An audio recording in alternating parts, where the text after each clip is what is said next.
première page de la vie. Réponse à une lettre de mon ami Eugène Taché. Prends ces vers en retour de ta fraîche missive.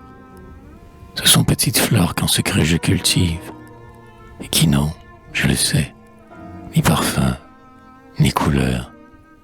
Mais novembre jamais fut-il propice aux fleurs?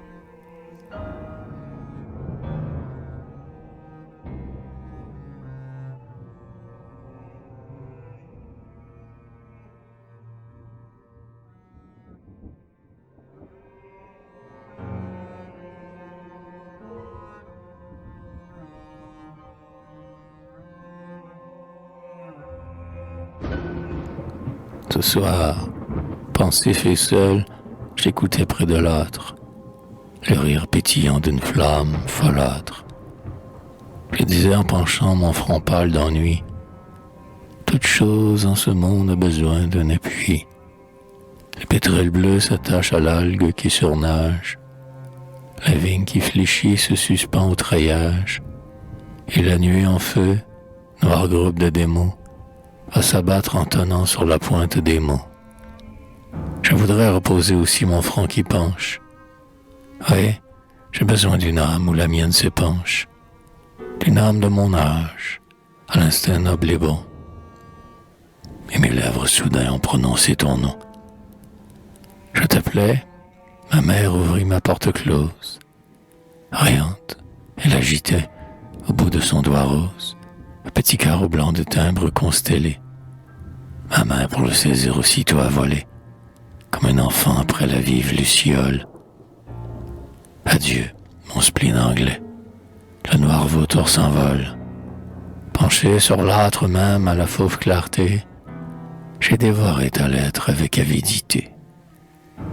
Ma muse, en la lisant par sa grâce inspirée, a relevé son voile et la joue emporprée d'une voix qui d'abord tremble un peu de frayeur. C'est elle qui me dit ces vers en ton honneur. Tel l'oiseau, s'il est seul, cherche l'ombre sans joie. Mais au fond de l'azur qu'une aile se déploie, on le voit à l'instant, aussi prompt qu'il éclaire, s'élancer en chantant sur les vagues de l'air.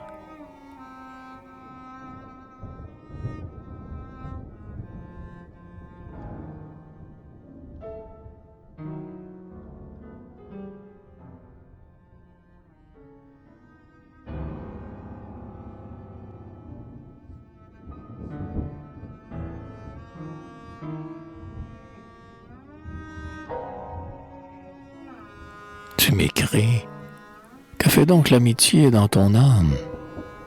Les vents légers d'automne ont-ils tué sa flamme, que tu ne songes plus, oublieux citadin, à celui qui va seul dans un âpre chemin?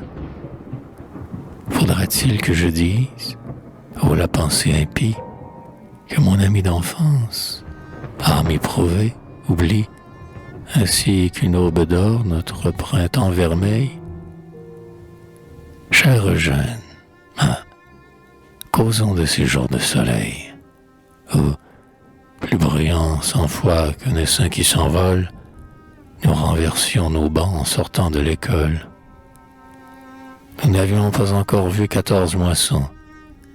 Nous refusions déjà d'apprendre les leçons.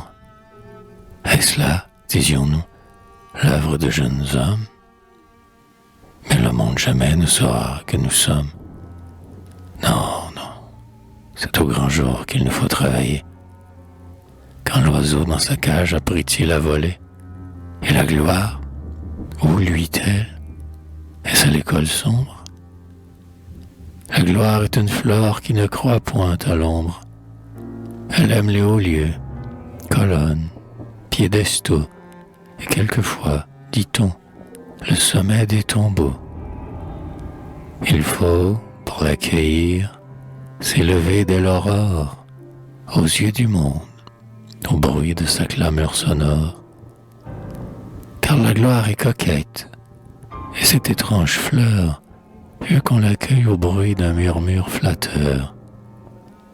Assez, ami, assez de maître, âme dure et de bancs enrichis par nous de ciselures, assez de noirs bouquins, grimoires incompris. On ne recueille pas grande gloire à ce prix. La gloire est dans la lutte avec la vie amère. Allons gagner le pain de notre bonne mère. Et nous partions, le bras sur l'épaule, en chantant. Mais bientôt un vent frais, un frelon bourdonnant, une feuille entraînée au tournant d'une source, soufflait sur notre ardeur, suspendait notre course.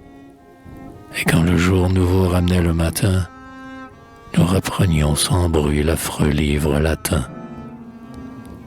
Mais une fois venu le mois bleu des vacances, c'était des rires, des chants, de fantastiques danses. On passait la nuit blanche à faire des projets. Qui n'avait voltigé des troupes d'oiselets? Comme elle, en chantant et rapide comme elle, tous les saints s'envolaient aux maisons paternelles. Quel plaisir de jouer alors sur le gazon, de pêcher dans les temps, d'aider à la moisson, de poursuivre un oiseau qui fuit le long des haies, de cueillir à genoux au bois de rouge-baie, de ramener au pré le cheval écumant, et le soir, quand le bleu s'assombrit doucement, de suivre du regard, à l'ombre du village, un char retentissant fuyant dans un nuage. Oh, mes frais souvenirs, vous me rendez jouer.